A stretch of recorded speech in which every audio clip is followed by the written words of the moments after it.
മധ്യപൂർവ്വദേശത്തെ ഏറ്റവും വലിയ ക്ഷേത്രം ഭക്തർക്ക് സമർപ്പിക്കാൻ ഭാരതത്തിന്റെ പ്രധാനമന്ത്രി നരേന്ദ്രമോദി അബുദാബിയിലെത്തും.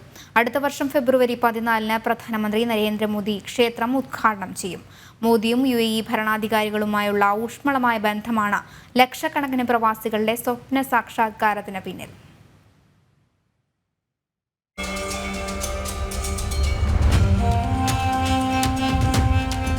UAE-യിലെ ഹിന്ദുമത വിശ്വാസികളുടെ വർഷങ്ങൾ നീണ്ട ആഗ്രഹമായിരുന്നു അബുദാബിയിൽ ഒരു ക്ഷേത്രം. വിശ്വാസികൾ ഏറെക്കാലമായി കാത്തിരുന്ന ക്ഷേത്രത്തിന്റെ ഉദ്ഘാടനം അടുത്ത വർഷം ഫെബ്രുവരി 14-ന് ഭാരതത്തിന്റെ പ്രധാനമന്ത്രി നരേന്ദ്രമോദി നിർവഹിക്കും. വൈകിട്ട് നടക്കുന്ന സമർപ്പണ ചടങ്ങിൽ നരേന്ദ്രമോദി പങ്കെടുക്കുമെന്ന് ക്ഷേത്ര നിർമ്മാണത്തിന് ചുക്കാൻ പിടിക്കുന്ന ബാബ്സ് സ്വാമിനാരായണ സംസ്ഥ അറിയിച്ചു. പൊതുജനങ്ങൾക്കുള്ള പ്രവേശനം 18 മുതലാണ്.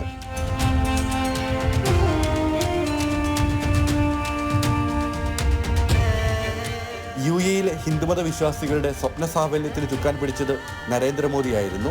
ക്ഷേത്രത്തിന് അബുദാബി ഭരണാധികാരികൾ സൗജന്യമായ സ്ഥലം അനുവദിക്കുന്നത് നരേന്ദ്രമോദിയുടെ ആദ്യ UAE സന്ദർശന വേളയിലാണ്. ക്ഷേത്രത്തിന്റെ ശിലാസ്ഥാപനം നിർവഹിച്ചതും അദ്ദേഹം തന്നെയായിരുന്നു. തന്റെ രണ്ടാമത്തെ UAE സന്ദർശനത്തിൽ ക്ഷേത്രത്തിന്റെ ഭൂമിപൂജ ചടങ്ങിലും നരേന്ദ്രമോദി പങ്കെടുത്തിരുന്നു.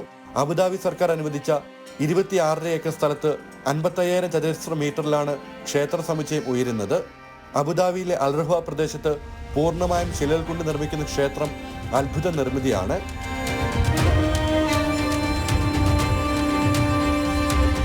ഇതോടൊപ്പം ഫെബ്രുവരി 13-ന് അബുദാബി ഷെയ്ഖ് സായിദ് ക്രിക്കറ്റ് സ്റ്റേഡിയത്തിൽ നടക്കുന്ന പൊതുപരിപാടിയിലും നരേന്ദ്രമോദി പങ്കെടുക്കും.